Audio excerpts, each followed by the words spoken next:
Serving upgrades you. Mungkin saudara jadi orang percaya, Anda bisnis, kerja, banting tulang. Anda investasi, cari bisnis partner. Itu semua perlu dan bagus. Anak muda kamu sekolah, you go to a good college, that's good. Tapi today I'll give you a secret of the kingdom. Kamu tambah satu komponen kebenaran firman yang namanya melayani. Karena waktu kamu melayani, kamu lagi kasih ruang untuk Roh Kudus bawa kamu ke tempat yang kamu gak bisa bawa dirimu sendiri.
Selamat pagi dan shalom.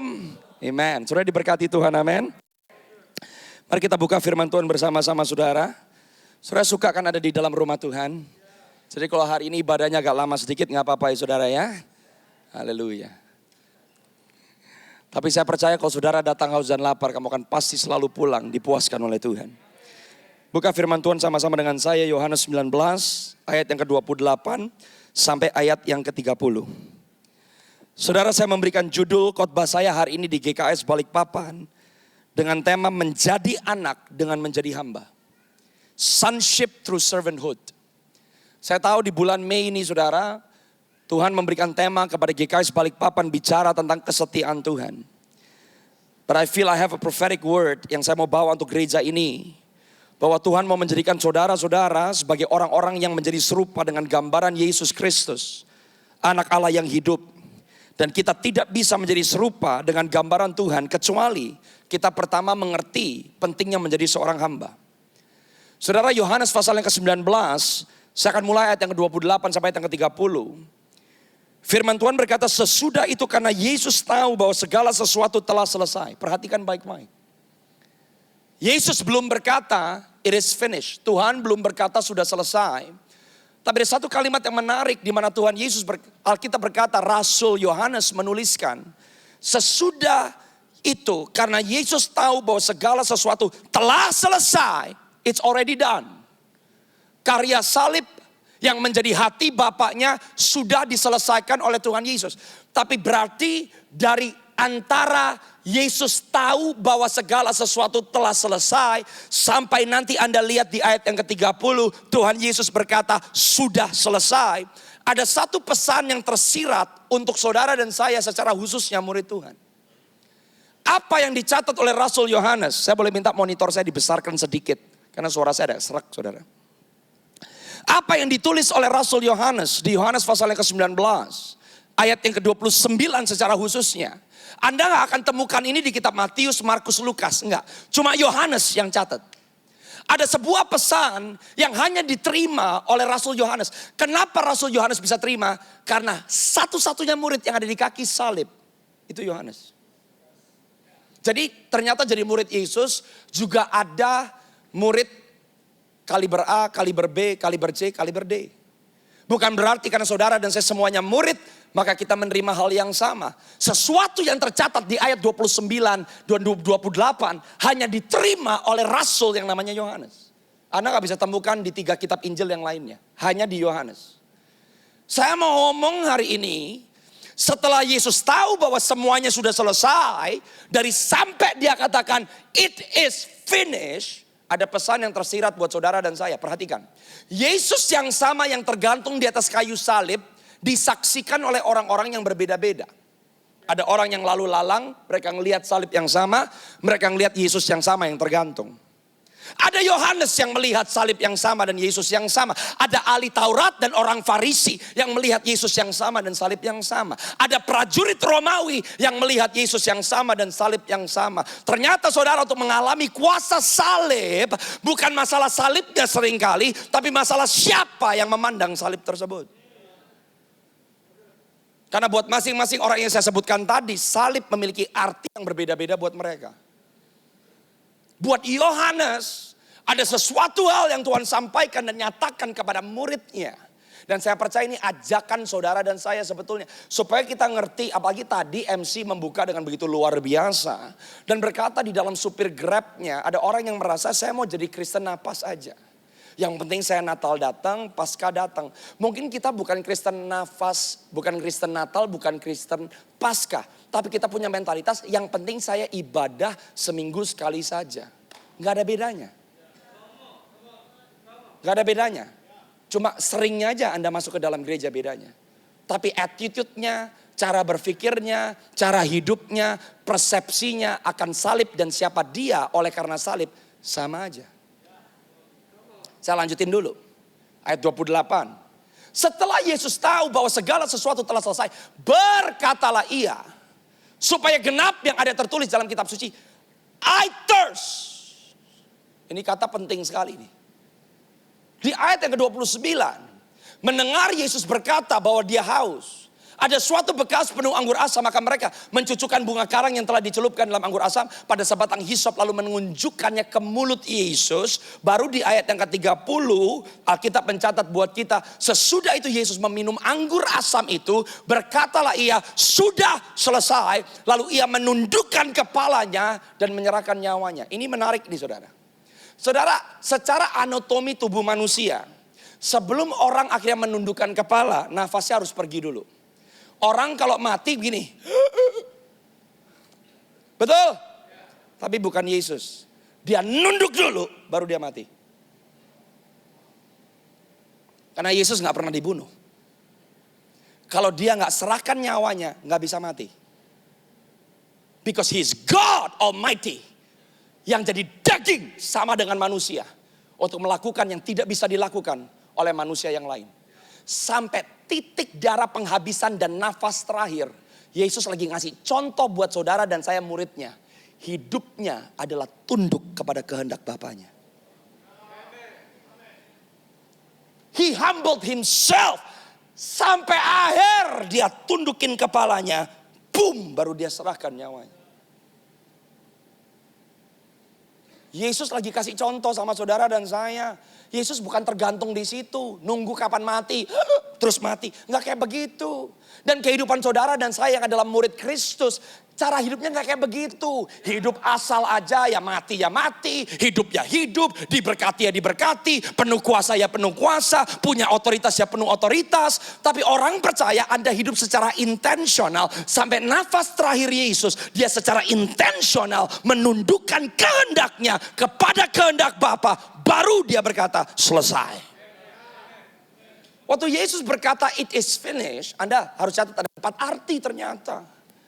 Di bahasa Yunaninya it is finished adalah tetelestai. Tetelestai adalah kata yang dipakai. Di bahasa Yunaninya tetelestai punya 3 arti. Yang pertama, kalau orang itu kelilit utang, saudara dikasih kasbon. Waktu kasbonnya lunas, maka dicap paid in full. Waktu Yesus berkata sudah selesai, utang saudara udah dihapus. 1. Yang nomor 2, di dalam konteks peperangan. Sebuah bangsa yang sedang berperang untuk menduduki negeri orang lain. Waktu peperangan sudah dimenangkan, maka akan selesai, akan ada pernyataan, akan ada dengungan. Selesai, tetelestai, peperangan sudah dimenangkan. Yang nomor 3, secara konteks hukum. Jika ada orang yang terdakwa di dalam pengadilan dan orang yang terdakwa dijatuhkan hukuman.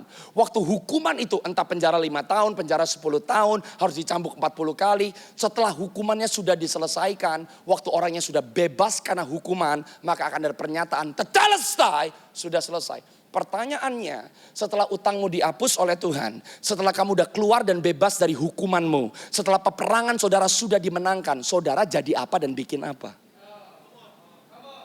Karena salib bukan akhir, salib itu awal. Salib itu awal, perjalanan baru mau mulai, saudara.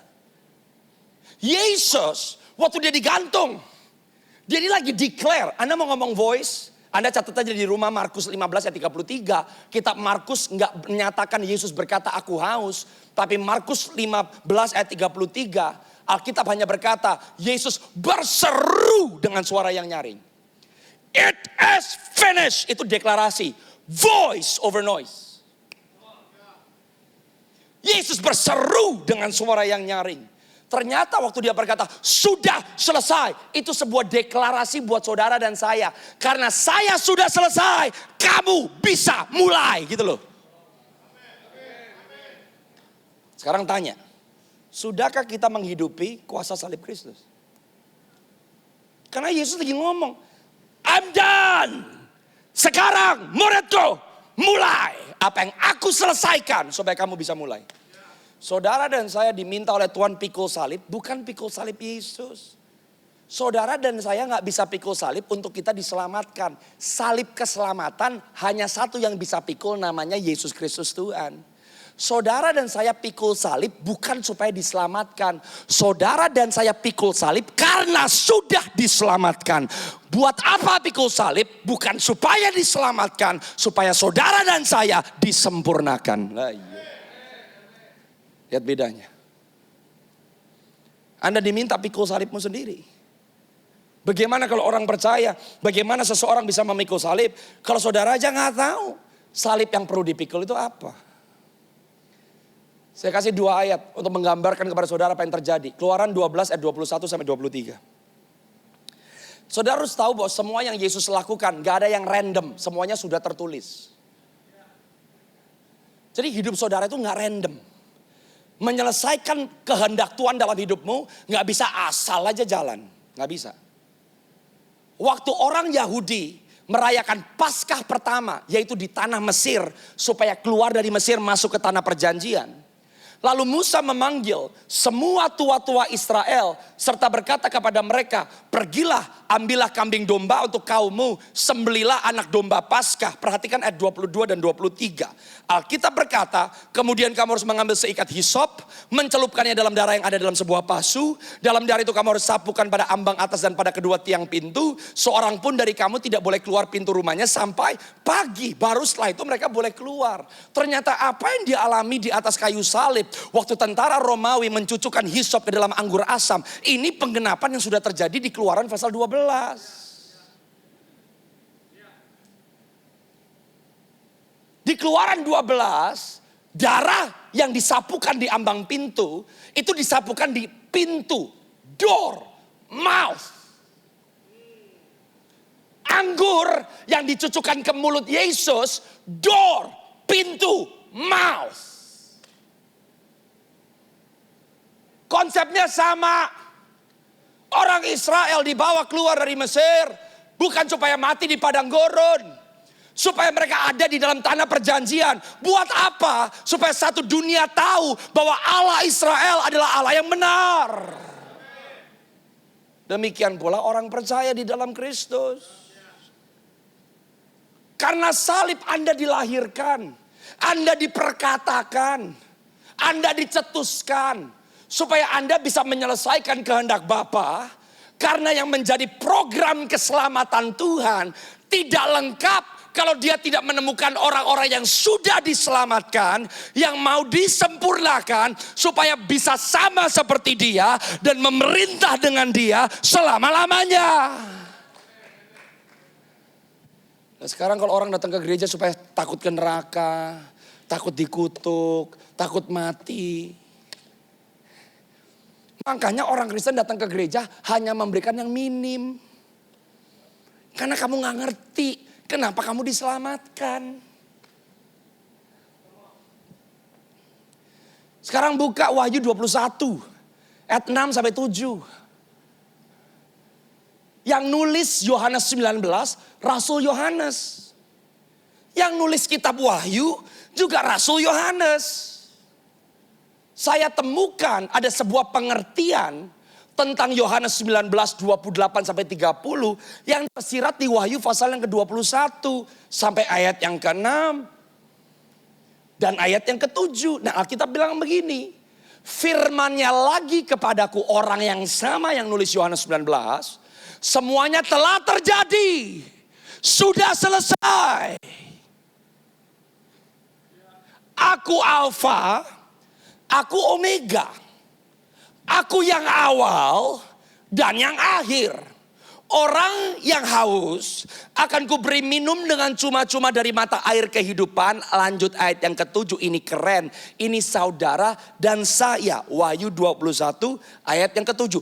Barang siapa menang. Anda harus menang. Kemenangan salib memampukan saudara supaya menang. Kemenangan salib gak bikin hidup kita otomatis masih hidup pasti menang. Kemenangan itu harus dihidupi. Barang siapa menang, ia akan memperoleh semuanya ini. Apa sih yang Tuhan sediakan buat saudara dan saya? Di mana aku jadi Allah mereka dan dia jadi anak-anakku. Haleluya. Saudara dan saya bukan hanya diselamatkan, saudara dan saya dirindukan oleh Bapa Surgawi. Jadi sama seperti Yesus Kristus yang sulung di antara banyak saudara.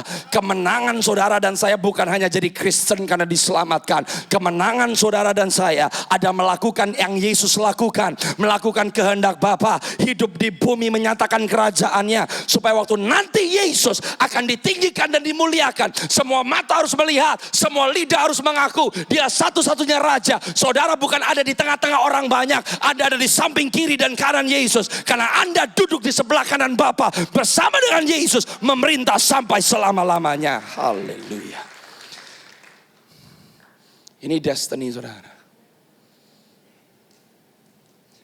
Tapi Anda gak bisa jadi anak kalau gak pernah jadi hamba. Dia kasih contoh. Dia berkata it is finished. Karena sampai akhir hidupnya he submitted to the will of the Father.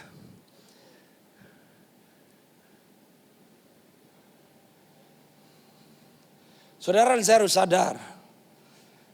Saudara dan saya adalah generasi Omega. Saudara dan saya adalah generasi yang akan menyelesaikan yang menjadi rencana rancangan Tuhan. Karena Anda dan saya hidup di masa yang sangat spesifik. Tolong perhatikan keadaan zaman. Perhatikan apa yang terjadi secara politik. Perhatikan apa yang terjadi di seluruh dunia. Yesus berkata, kamu gak bisa kenali musim dan waktu yang mana kamu hidup. Sedangkan saudara dan saya kita dipusingkan dengan hidup kita sendiri. Kita gak tahu dan kita tidak mau tahu. Dan akhirnya kita tidak menerima semua yang sebetulnya Tuhan sudah sediakan buat saudara dan saya loh. Kenapa saudara jadi hamba itu penting? Saya mau saudara buka ini terlebih dahulu. Kisah Rasul pasal yang ke-5. Ayat 1 sampai 11. Kenapa sih Anda di dalam gereja dipersiapkan? Kenapa kamu perlu terlibat? Kenapa kamu perlu didoakan? Kenapa kamu perlu dilatih? Kenapa butuh praise and worship secara korporat? Kenapa perlu ada seminar? Ini bukan program gereja. Gereja-gereja lain juga punya program. Praise the Lord. Yang membedakan cuma satu, Yesus ada di dalam atau tidak gitu loh. Dan orang yang ada di dalam kegiatan gereja pelayanan, semua program itu akan hanya sekedar program manusia. Kalau saudara dan saya secara roh tidak menempatkan diri dan tahu bahwa hidup yang saudara hidupi, Anda sedang diubahkan, disempurnakan, dibenarkan, dibersihkan. Supaya Anda bisa menjadi seperti Kristus. Itu butuh seluruh hidup dan seluruh perjalanan hidup saudara. Supaya Anda bisa sampai ke situ. Karena di tengah-tengah perjalanan hidupmu, Yesus menyatakan siapa dirinya.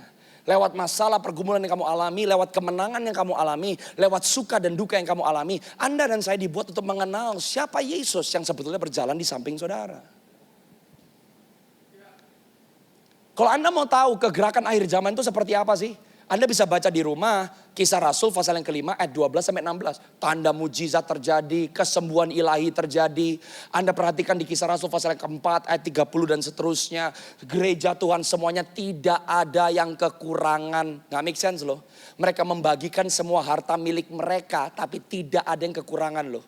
Jadi ini jemaat mula-mula nggak cuma terima Yesus. Mereka ngerti, mereka nangkep konsep kerajaan Allah. Waktu mereka hidup di dalam prinsip kerajaan Allah. Meskipun orang Kristen waktu itu dibunuh dengan babi buta seperti binatang yang lagi disembelih oleh orang Romawi. Tapi orang Kristen waktu itu yang mengalami Tuhan setelah mereka diselamatkan penuh dengan Roh Kudus. Di tengah-tengah ancaman dunia mereka tetap berjalan di dalam perkenanan Tuhan.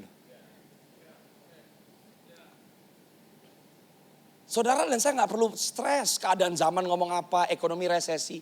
Di dalam Tuhan gak ada resesi. Saya jangan salah tangkap ya, tadi Pastor Daniel bersaksi, saya bersaksi. Kita gak plan. Dan Pastor Daniel gak lagi mencoba untuk menggelitik hati saudara supaya Anda termanipulasi untuk menabur. Up to you. Saya dan keluarga mau hidup di dalam prinsip kerajaan. Anda gak mau gak apa-apa. You pilih. Tapi kebenaran harus disampaikan. Tuhan lagi ngajarin supaya kamu gak kecekek waktu kamu ngelihat berita. Supaya kamu gak kecekek waktu ngelihat stok. Supaya kamu gak kecekek ngelihat tarif Amerika. You are my sons. Kamu ada di dalam kerajaanku yang tidak bisa digoyahkan. Nah di tengah keadaan gereja yang begitu, muncul sepasang suami istri. And the Lord told me, kenapa saudara dan saya harus pakai jubah seorang hamba? Kenapa kita harus melatih hidup kita untuk hidup seperti hamba? Jangan sampai Anda dan saya bernasib seperti Ananias dan Safira. Suami istri mati. Mati konyol. Alkitab berkata seorang lain yang bernama Ananias, ia bersama istrinya Safira menjual sebidang tanah. Dengan setahu istrinya ia menahan sebagian dari hasil penjualan itu dan sebagian lain dibawa dan diletakkannya di depan kaki rasul-rasul. Tetapi Petrus berkata, Ananias, mengapa hatimu dikuasai iblis sehingga engkau mendustai Roh Kudus dan menahan sebagian dari hasil penjualan tanah itu? Selama tanah itu tidak dijual, bukankah itu tetap kepunyaanmu? Setelah dijual, bukankah hasilnya itu tetap dalam kuasamu? Mengapa engkau merencanakan perbuatan itu dalam hatimu? Engkau bukan mendustai manusia tetapi mendustai Allah. Ketika mendengar perkataan itu rebalah Ananias dan putuslah nyawanya. Maka sangatlah ketakutan semua orang yang mendengar hal itu. Lalu datanglah beberapa orang murid muda. Mereka mengapani mayat itu, mengusungnya keluar, pergi menguburnya. Perhatikan 7-11. Kira-kira 3 jam kemudian masuklah istri Ananias, tetapi ia tidak tahu apa yang telah terjadi. Kata Petrus kepadanya, katakanlah kepadaku, dengan harga sekiankah tanah itu kamu jual? Jawab perempuan itu, betul sekali. Kata Petrus, mengapa kamu berdua bersepakat untuk mencobai roh Tuhan? Lihatlah orang-orang yang baru mengubur suamimu berdiri di depan pintu. Mereka akan mengusung engkau juga keluar. Ayat 10. Lalu rebalah perempuan itu seketika di depan kaki Petrus dan putuslah nyawanya. Ketika orang-orang muda itu masuk, mereka mendapati dia sudah mati. Lalu mereka mengusungnya keluar dan menguburnya di samping suaminya. Maka sangat ketakutanlah seluruh jemaat dan semua orang yang mendengar hal itu. Ini gak main-main loh. Kalau saudara dan saya gak punya hati hamba, jangan sampai saudara dan saya seperti Ananias dan Safira. Kristen. Mau punya itikat melakukan yang benar. Mau, tapi hatinya dan motivasinya salah. Emang mereka bukan orang Kristen? Emang mereka bukan orang yang udah diselamatkan? Emang mereka bukan orang yang udah kepenuhan Roh Kudus? Akhirnya apa saudara? Mati.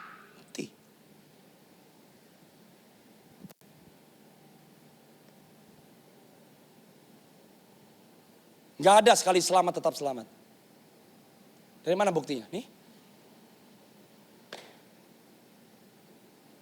2 hal saudara perhatikan. Apa sih musuh orang Kristen di akhir zaman ini? 1, pengkhianatan. Kemarin di RGLM saya bukakan 2 Timotius 3 ayat yang pertama, gak usah dibuka.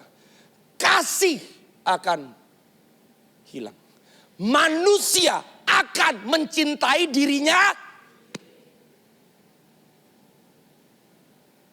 Matius 24 berkata, saudara bisa nyerahin saudara. Pengkhianatan loh.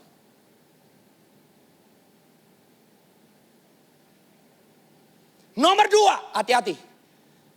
Kalau iblis gak bisa bikin kita mengkhianat, kita akan dibuat murtad.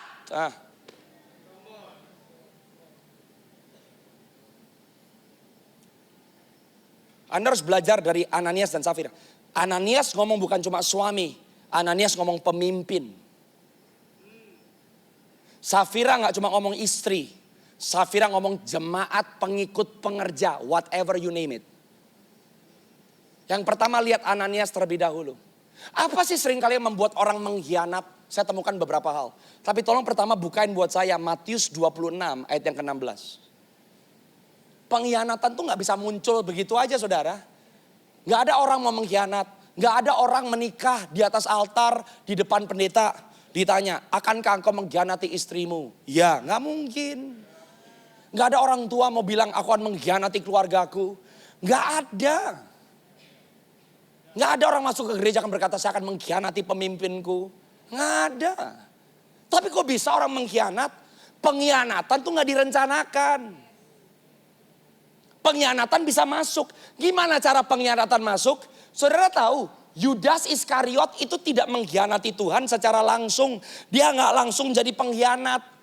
Sebelum Yudas Iskariot jadi pengkhianat, ada sesuatu yang pertama meracuni Yudas Iskariot. Matius 26 ayat yang ke-16. Mulai saat itu ia mencari kesempatan yang baik untuk menyerahkan atau di bahasa Inggrisnya betray, mengkhianati Yesus. Seringkali titik awal pengkhianatan kita adalah peluang-peluang yang menggiurkan mata kita. Sebab semua peluang yang baik belum tentu datangnya dari Tuhan.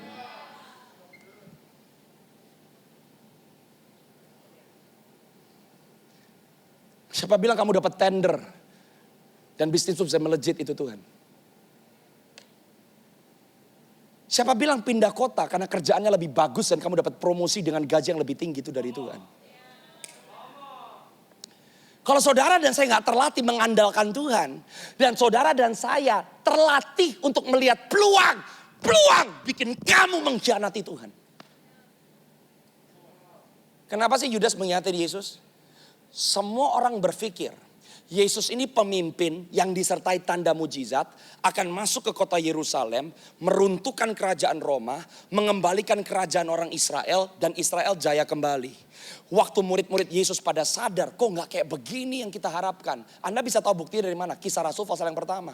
Setelah Yesus bangkit dari orang mati, murid-murid sampai bilang, kapan sih Tuhan kamu akan membawa kerajaan Israel kembali seperti zaman nenek moyang kami Daud. Karena di otaknya murid-murid, kalau jaya itu berarti kerajaannya bangun lagi. Kalau jaya berarti negaranya kaya lagi. Kalau jaya berarti orang Yahudi memerintah lagi. Yudas mulai kecewa dengan Yesus karena Yudas ngikut Yesus dengan harapan. Kalau orang ini jadi pemimpin dan dia jadi raja, gua jadi orang yang ada di bawah pemimpinan raja. Bahkan gua jadi sida-sida, gua punya jabatan di dalam kerajaannya. Setelah Yudas sadar ini orang gak akan jadi seperti yang saya harapkan. Bahkan dia mati, gua gak mau mati seperti dia. Seringkali kalau kita gak mau dilatih jadi dewasa, yang membuat kita mengkhianati Tuhan. Karena Tuhan tidak memenuhi ekspektasi kita.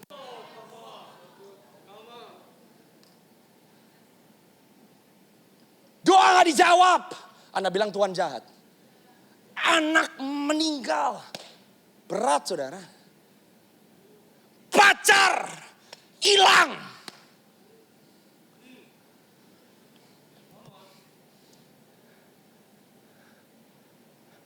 Gak ada orang otomatis mengkhianat. So number one, ada catat. Apa yang kamu perlu jaga supaya gak mengkhianati Tuhan? Hati-hati sama peluang. Tidak semua peluang datangnya dari Tuhan. Emang iblis di padang gurun gak ngasih peluang sama Yesus? Bayangkan kalau Anda datang ke gereja dengan mengharapkan kalau saya ikut Tuhan, pasti Tuhan berkati bisnis saya. Kalau bangkrut, tetap mau ikut Tuhan gak?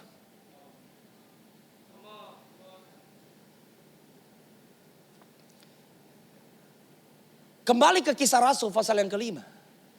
Anda perhatikan apa yang keluar dari mulutnya Rasul Petrus. Dia berkata gini loh sama Ananias.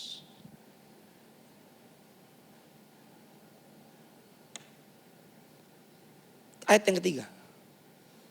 Tetapi Petrus berkata, Ananias, mengapa hatimu dikuasai iblis sehingga engkau mendustai Roh Kudus dan menahan sebagian dari hasil penjualan tanah itu? Selama tanah itu tidak dijual, bukankah itu tetap kepunyaanmu? Dengan kata lain, Petrus lagi ngomong gini sama Ananias, kenapa kamu bikin gara-gara sama dirimu sendiri?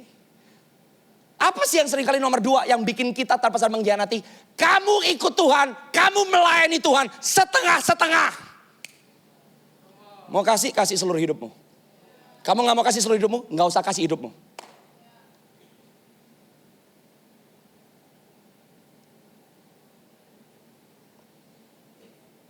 Mau pelayanan dengan hati yang benar. Gak mau, gak usah sekalian. Karena Petrus bilang, kenapa kamu membahayakan dirimu sendiri?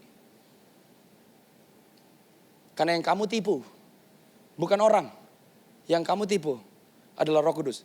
Hati-hati, motivasi saudara sama pemimpinmu kenapa? Kamu pengen jadi orang nomor 2. Kamu pengen dianggap. Kamu pengen dipromosi. Kalau motivasimu kayak gitu, busuk kamu. Nomor 3. Waktu Petrus berkata, why did you lie to the Holy Spirit? Kenapa kamu menahan sebagian yang jadi milik Tuhan? Hati-hati saudara, apa yang seringkali bikin orang mengkhianat di akhir zaman? Waktu saudara dan saya kecanduan approval, saudara dan saya kecanduan pujian, saudara dan saya kecanduan apa kata orang tentang kita.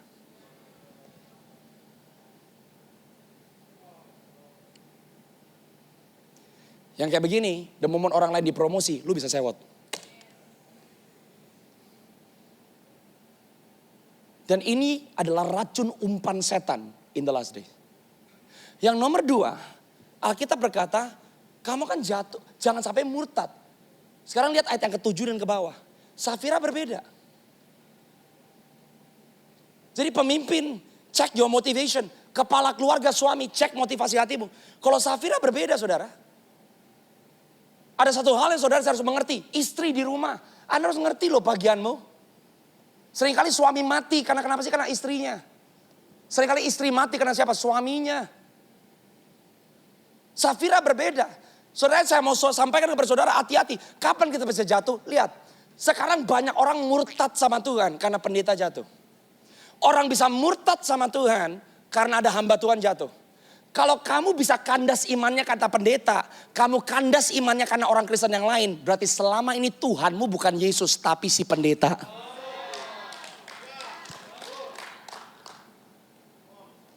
Pendeta bikin salah, orang kenapa lu sewotnya sama Yesus?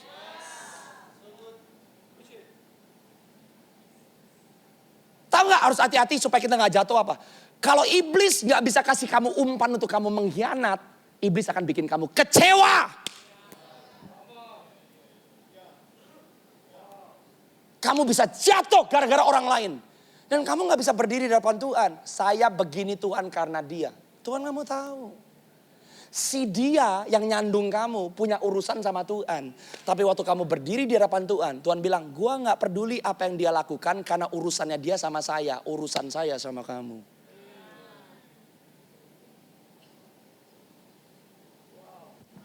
Gimana supaya saudara dan saya bisa latih?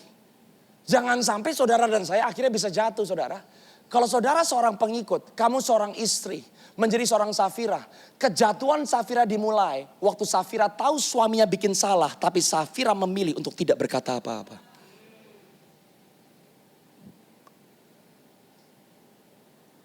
Orang Kristen bukan cari masalah, bukan lari dari masalah, tapi belajar hadapin masalah. Siapa bilang kekristenan itu semuanya kumbaya, happy, penuh damai, yang penting hahaha. Tuhan ngajarin, kamu punya sesuatu, kamu gak suka sama orang lain. Jangan diem aja, ketemu sama orang itu, kelarin. Bukan kabur, bukan lari, bukan ngehindar, dan bukan bikin masalah. Berapa banyak suami kita bikin salah, kamu ngomong kek. Saya gak didengar sama suami. Lah kalau istri gak didengar, siapa bisa ngomong sama suami?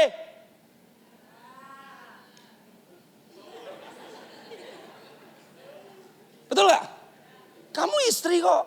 Gak ada orang lain. Waktu istri gak mau melakukan bagiannya, jangan salahin kalau suamimu cari istri orang lain.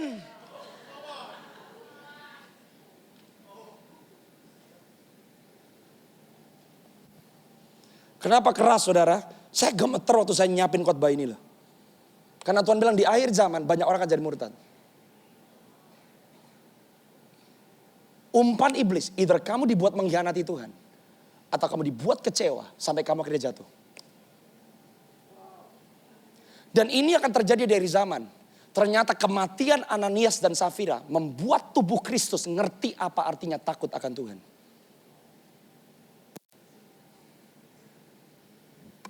Yang mengerti katakan amin. Sebelum saya tutup.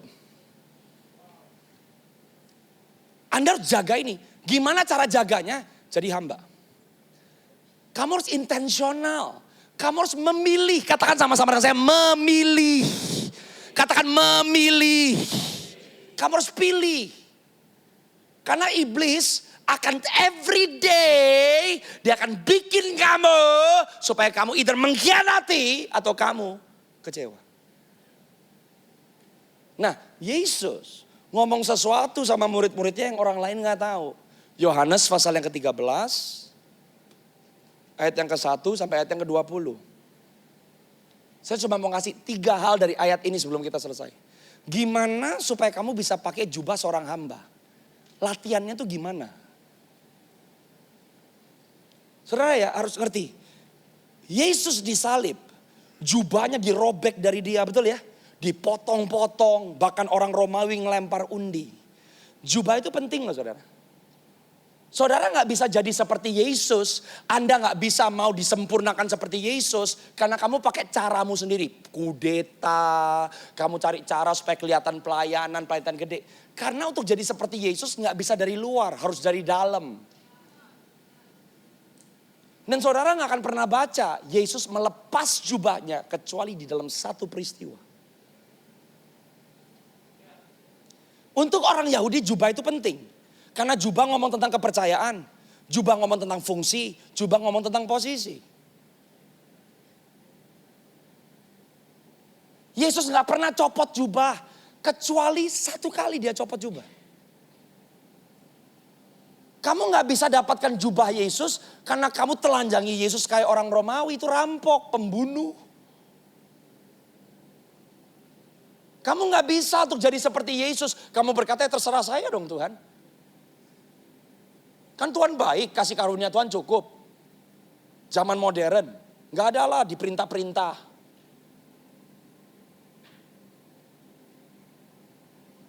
Satu kejadian Yesus lepas jubahnya supaya sama murid.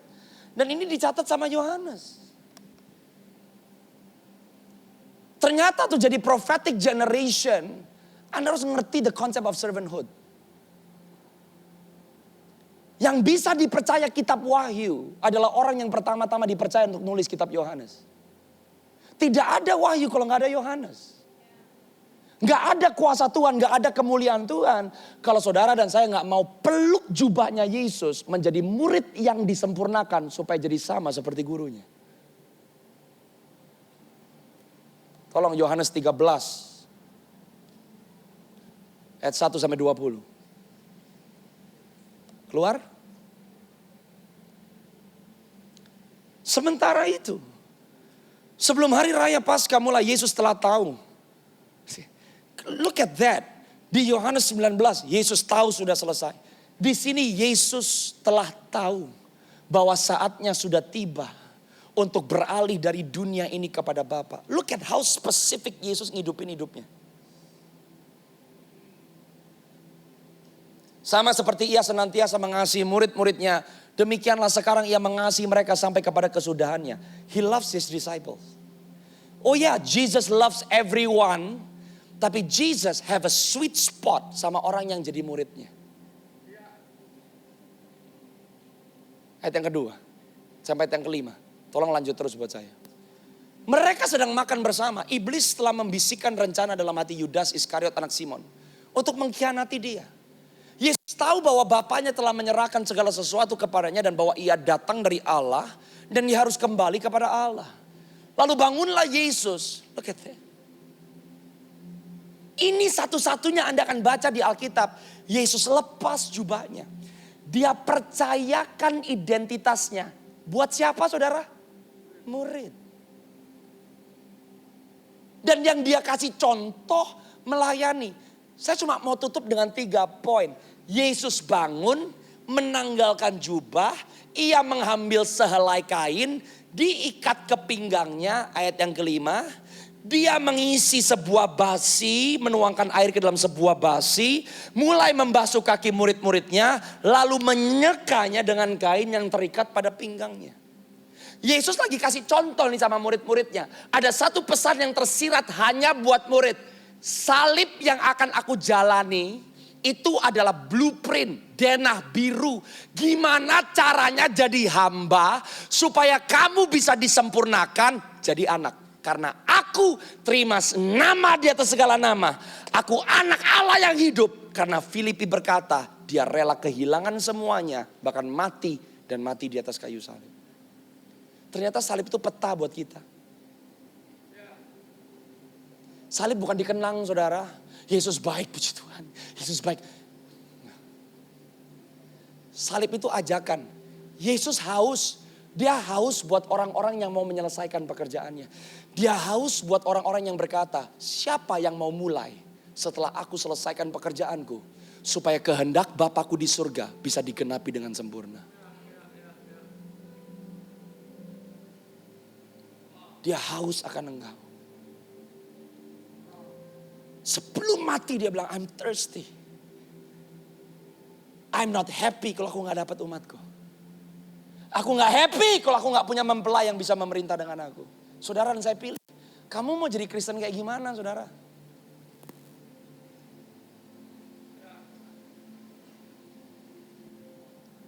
Coba lengkap dulu ke ayat yang ke-15. Ini artinya kenapa dia lakukan ayat yang ke-4 dan ayat yang ke-5. Sebab aku telah memberikan suatu teladan. Salib itu bukan memorial. Salib itu teladan. Supaya kamu juga berbuat sama seperti yang telah kuperbuat kepadamu. Coba lanjutin dulu. 16-17. Perhatikan. Aku berkata. Sebab gak ada seorang hamba yang lebih tinggi daripada tuannya. Ataupun seorang utusan daripada dia yang mengutusnya. Look at verse 17. Tetapi jikalau kamu tahu semua ini. Maka berbahagialah kamu jika kamu melakukannya. Ayat yang selanjutnya bilang apa saudara? Bukan tentang kamu semua. Yesus sudah ngomong. Yang semuanya Kristen belum tentu murid. Tapi siapa yang aku pilih?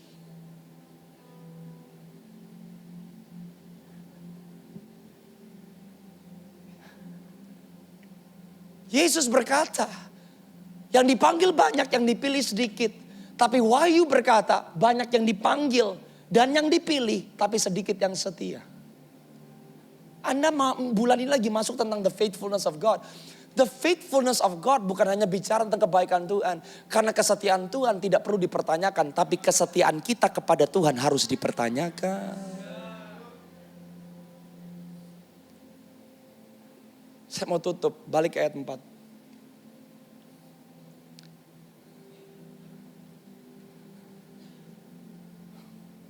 Anda nangkep. Saya harap hari ini Anda pulang, Anda berkata, I want to be a servant of God. Aku mau jadi hamba. Karena Yesus sangat haus. Dan waktunya sebentar lagi selesai saudara. Saudara dan saya lagi dikasih kesempatan emas. Be like me. Sebab yang aku bawa gak cuma untuk ngasih kamu masa depan 5, 10, 15, 20, 25 tahun dari sekarang. I am here to give you eternity. 3 things saudara. Bukankah Yesus berkata, barang siapa mau ikut aku kamu harus sangkal diri. Kamu harus pikul salib. Kamu disuruh pikul salibmu. Kamu gak diminta pikul salibnya Yesus. Salibnya Yesus terlalu berat buat kita. Tapi salib kita cukup. Saudara gak bisa ikut Yesus. Saudara gak bisa pikul salib. Kalau kamu gak mau sangkal diri. Makanya yang pertama Yesus lakukan. Dia menanggalkan jubahnya. Bagaimana sih kita bisa praktek untuk kita jadi hamba. Saudara jangan kejar yang namanya posisi.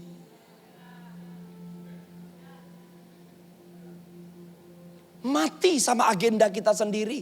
Mati sama mati sama aku. Mati sama aku seharusnya layak. Aku seharusnya bisa. Aku seharusnya dipromosi. Kita harus mati. Yang nomor 2, Yesus menanggalkan jubahnya. Terus apa yang dia lakukan?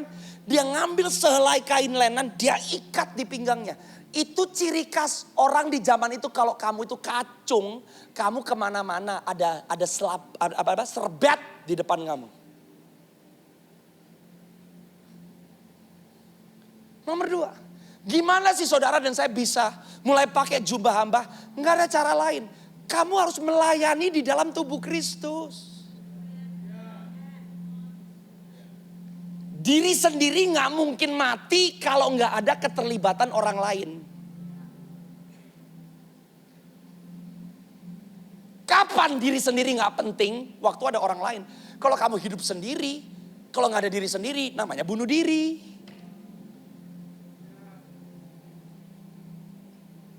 That's why I want to challenge GKS Balikpapan. Serve God. Yesus ngikat pinggangnya.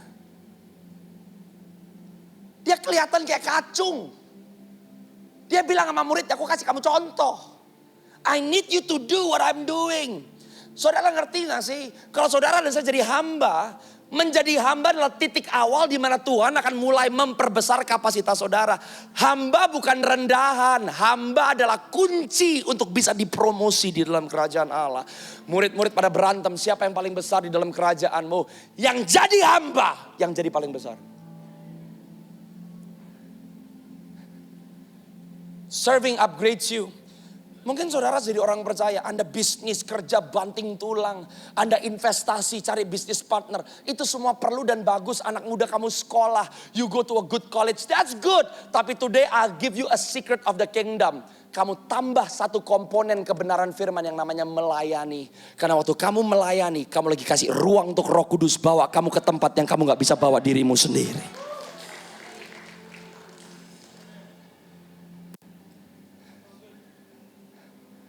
4 minggu saya lahir baru umur 12. Saya langsung melayani gulung kabel. Saya produk rumah Tuhan dan saya cinta rumah Tuhan. Karena saya cinta sama bapak saya. Dan sampai hari ini bapak saya memimpin saya kepada jalan yang saya gak bisa capai dengan cita-cita saya sendiri. Saya gak bisa capai dengan keterampilan saya sendiri. Dan saya dibuat sadar semua yang saya bisa alami baik atau tidak baik. Itu semata-mata karena kemurahan Tuhan. Karena saya dipilih Tuhan sebelum saya bahkan memilih dia. Saya dikasih Tuhan waktu saya masih membenci dia. Dan yang terakhir nomor 3. Ayat yang kelima. Dia tuang air. Dia cuci. Hanya postur, sikap seorang hamba yang bisa bikin saudara dan saya rela. Semakin lama kita kecil, semakin lama kita semakin dilupakan. Supaya orang lain dan Tuhan yang diuntungkan. Yang nomor 3, kalau saudara mau jadi hamba, belajar untuk melepaskan hakmu, melepaskan peluangmu, melepaskan opportunitymu. Supaya orang lain yang bisa bersinar lebih wow daripada saudara.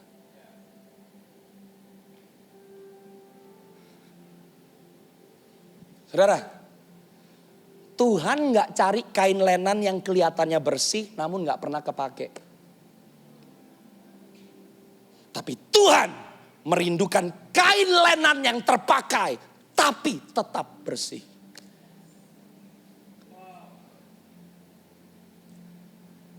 Anda gak bisa jadi kain lenan yang menyenangkan hati Tuhan kalau kamu jaga rapih dirimu sendiri. Yang penting orang jangan sentuh saya, yang penting saya bersih. Tuhan gak mau kain lenan yang kelihatannya bersih tapi gak pernah dipakai. Tapi Tuhan lagi cari kain lenan yang terpakai tapi bersih.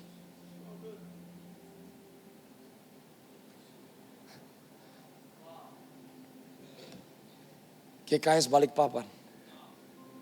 Tuhan sedang lakukan perkara yang besar di tengah-tengah saudara. Setiap saudara lagi dibawa untuk jadi seperti Yesus. Tapi caranya cuma satu. Jadi hamba. Hidup seperti hamba. Karena waktu saudara dan saya hamba, kita sadar di tengah-tengah dunia yang semakin gak menentu, dunia akan minta Anda mengkhianati Tuhan. Dunia akan meminta Anda murtad tinggalin Yesus. Anda bukan hanya bertahan tapi kamu berkemenangan. Dan saya tutup dengan satu statement ini saudara. Lebih baik bagi murid Yesus untuk kehilangan semuanya, tapi menjadi seperti Kristus, daripada kita mendapatkan semuanya, tetapi kita menjadi semakin serupa dengan dunia. Saudara dan saya pilih. Modelmu siapa? Yesus atau dunia? Kalau kamu mau jadi seperti Yesus, berat.